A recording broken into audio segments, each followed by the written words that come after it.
Welcome, Theater Addicts. My name is Danielle Benson, and I am here with the cast of Hysteria. They have actually taken some time out of their rehearsal to be with us today. So I'm going to ask them to introduce themselves. My name is Jill. I'm the artistic director and also a performer in Hysteria. Hi, I am Isa, and I'm one of the performers. I'm Eleanor. I'm directing Hysteria.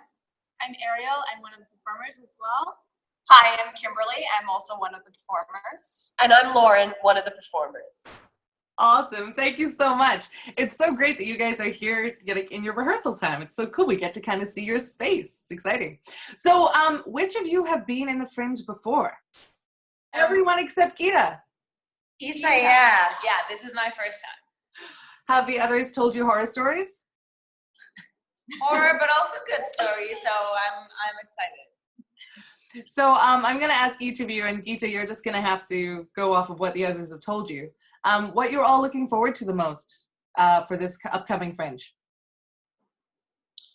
Well, I've been so busy rehearsing for the show that I'm just excited to see my friends that have shows or that will be coming to shows. Yeah, just to support other local artists creating their own works and putting it up in the Fringe. It's a great way to kind of check things out all in one go.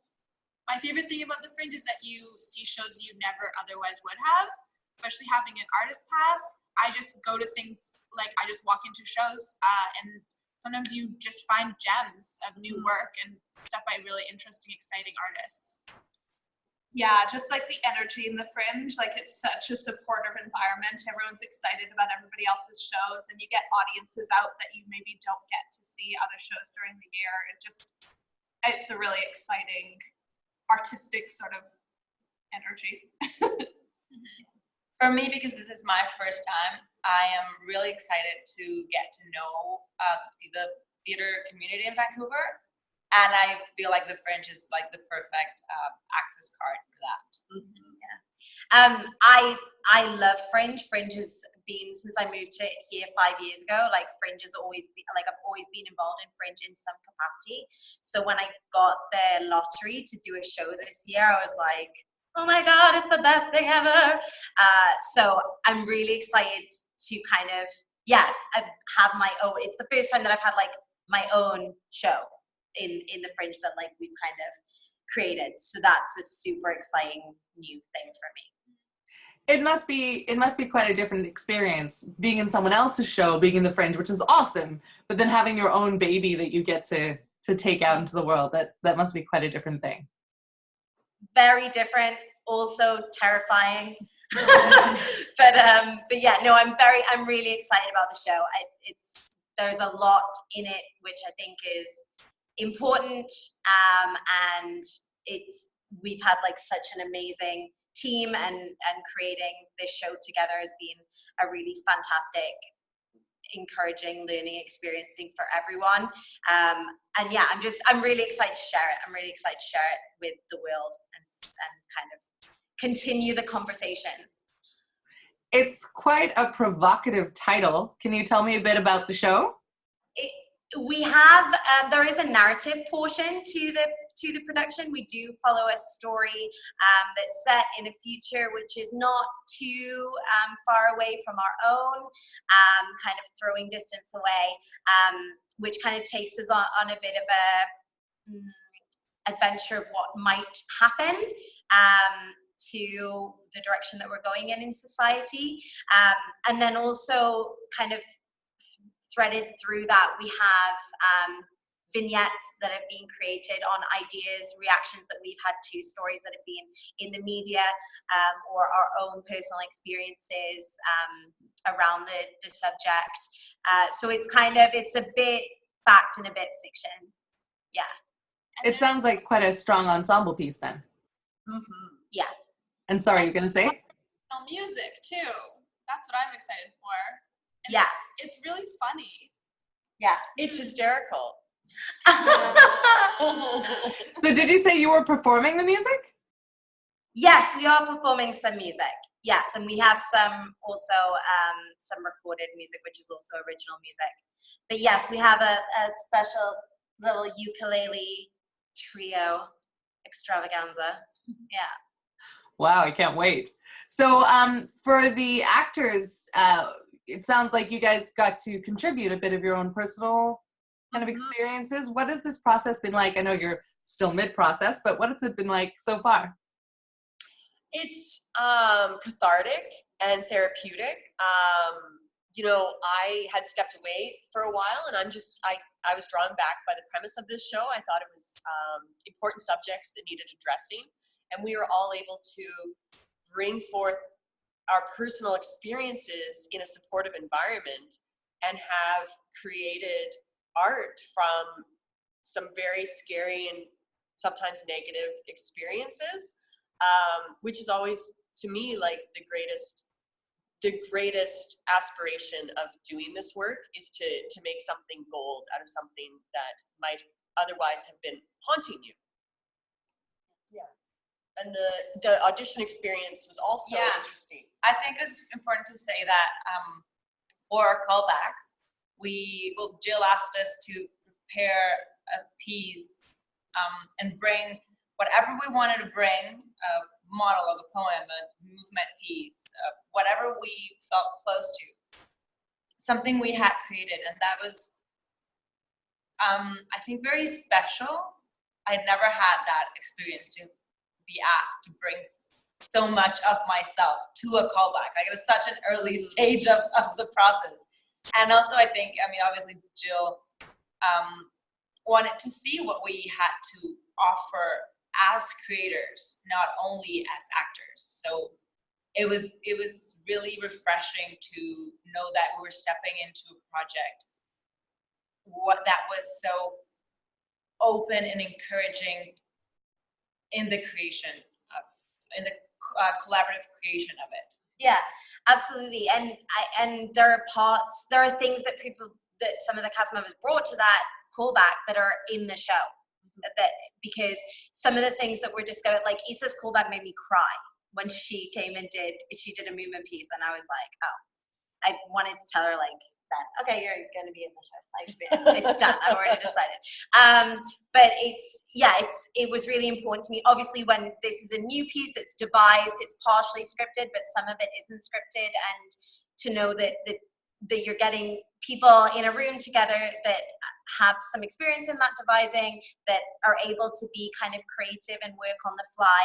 And I just think also like finding people that are not going to drive each other crazy, which I hope that we haven't. We might get there, but or these guys will get to hang out like later. Maybe they may not be talking about me behind the back, but I think we're like getting along quite well. Any of the other actors have anything they'd like to share? It's been quite the experience because there's a lot of things that we touch upon, not only in subject matter, but also in the medium in which we're performing this in. It's not just a straight narrative. There's music, there's so much involved, there's comedy, there's also the serious that we want to focus on as well, because it is a topic in which we should be not only laughing about, but also not only to release the tension, but also kind of stay within that too, to recognize that this is not just an issue that's currently happening right now, right in, but it's been happening for a while, and that we want to continue on the conversation for why it needs to exist, and we want to present it on stage in the medium of everything we want to do with this. Everything. Just everything. Yes. I'm just excited to air our dirty laundry on stage.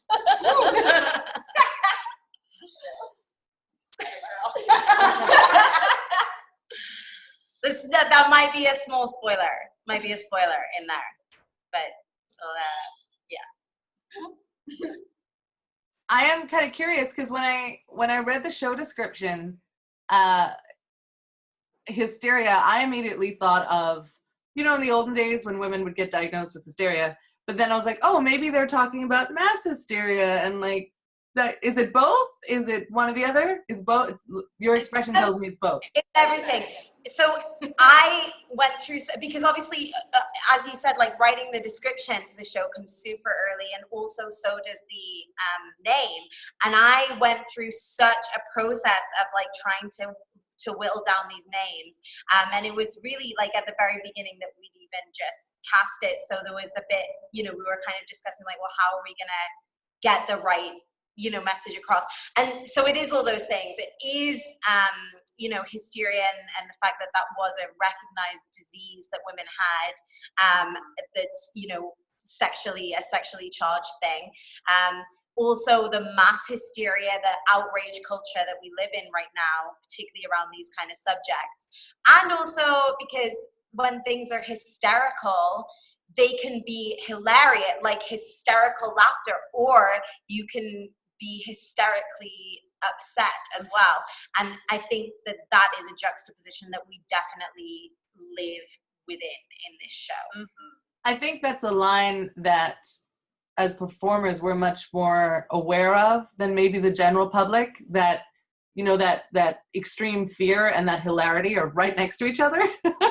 So I think that's a really great thing to explore. Cool. Yeah.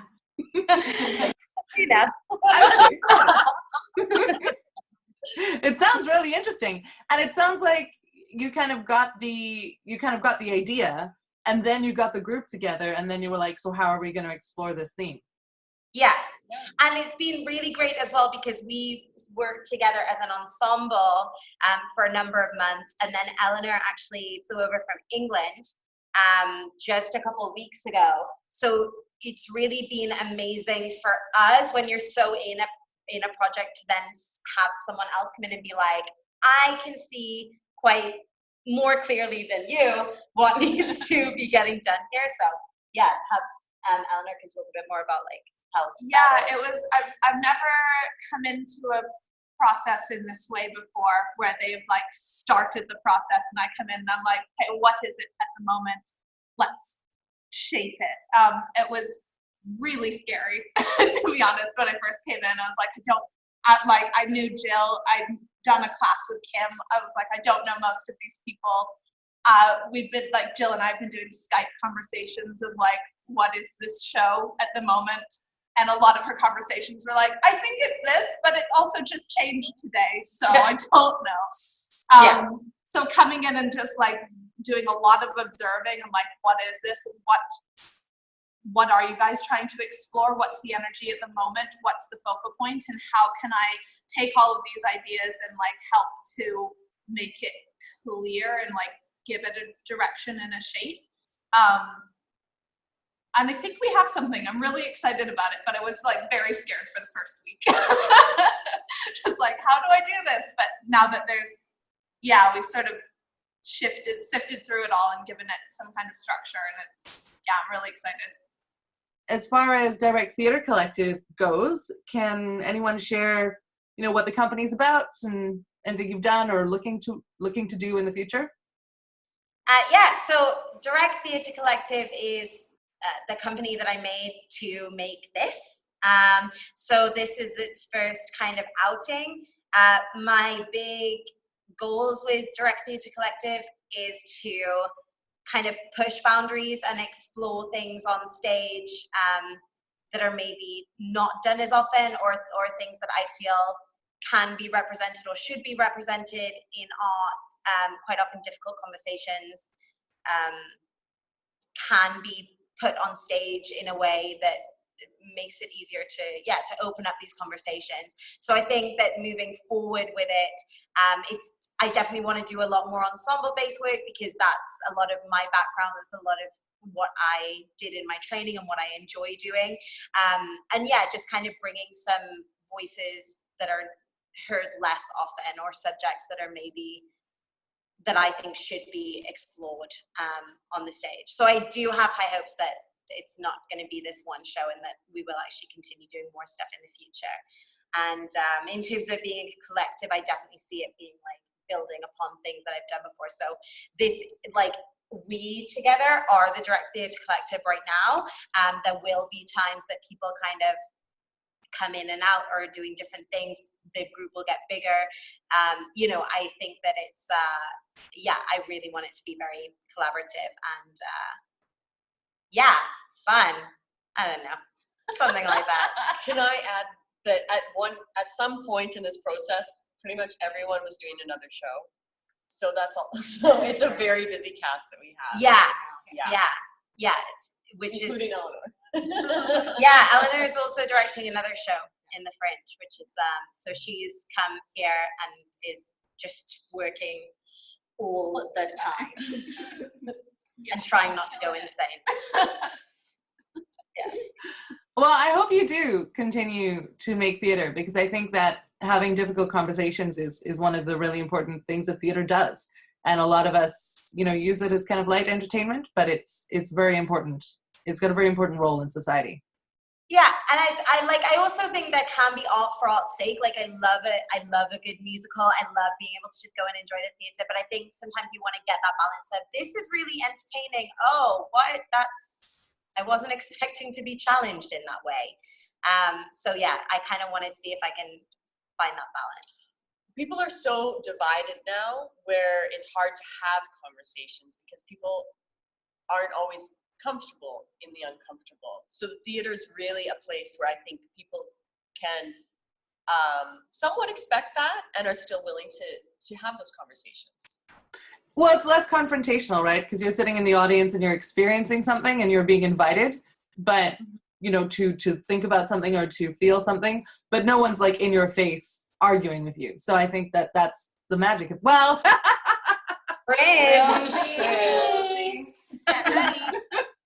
maybe not all the time though.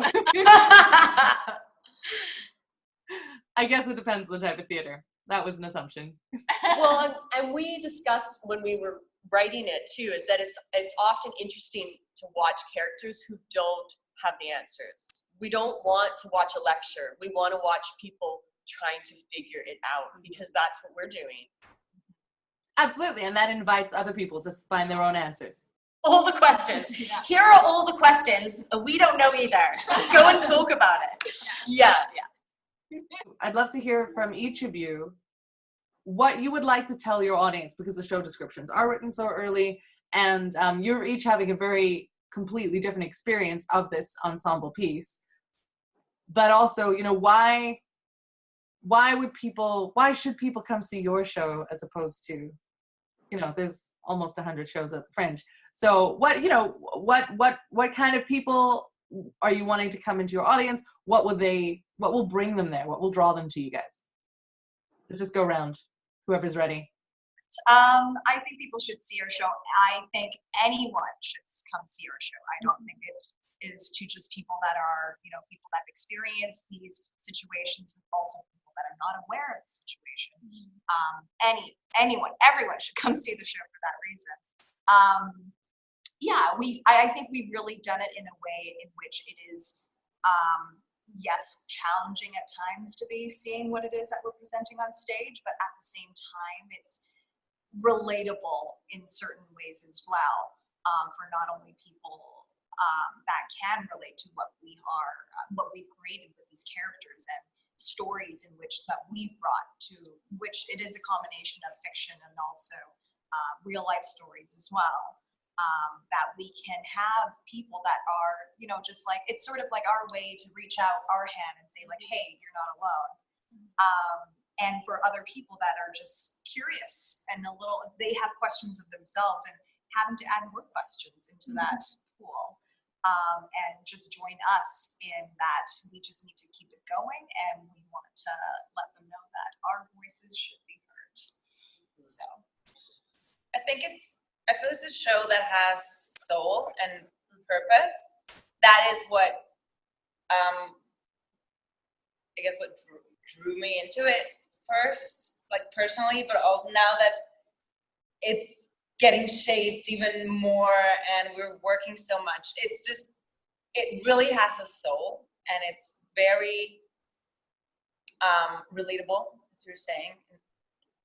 And I think whatever your background is, whatever your story, you will find at some point of the show something that will speak to you. And for me, that is a beautiful moment when you go to the theater and you find that hook. Yeah, I think everyone should come see the show because everyone will take something different from it. And we guarantee a good time. No matter what you take from it, it will be a good time. I think this show is perfect for anybody who really likes to laugh and also feel really uncomfortable, like simultaneously. Yes. I think if you're like me and you're a little tired of arguing on your computer, you know, like we're in an era where there are social movements and hysteria, and we go onto our computer and we think that there will be a solution. And I have felt there is no solution online. You're arguing with an avatar. And so I would rather take those feelings, create a show, have a conversation, see someone in real life, have an uncomfortable conversation, or have a conversation with someone that you don't know well where you're like, wow, that happened to me too. Which I guess is the whole Me Too movement. Yeah. But I know what you mean. It brings it into a different way. And sometimes, as we've said before, like sometimes art can strike in a different way than like just having a conversation would. The show is really fun and funny, which is really interesting. Because I think a lot of people might think like, oh my goodness, this show is going to be so like dark and that maybe they feel like we are coming to it like we're going to tell you what's wrong with the world, and it's really not what it is. And I think a lot of people have recently felt themselves in situations where it's like, I have to laugh about this because or else I'm gonna like, cry or I'm gonna break down. And I think that what was really important to me, and I think to all of us, is finding the fact that yes, we have to find humor even in the darkest places, because or else it's just really sad. I feel like I ended that on like a downer. That's honestly, that's my life motto. Like that's how I live my life. You have to find the humor. Yeah, but we worked really hard on finding those dynamics, and it's a great ride. Sounds amazing. I can't wait to see it. It's I'm just like, so excited. Great. So thank you all so much. Thank you to the cast of Hysteria for taking the time out of their rehearsal to chat to me. Hysteria will be playing at the Culture Historic at the Vancouver Fringe Festival. And we'll see you there. Thank you. Great.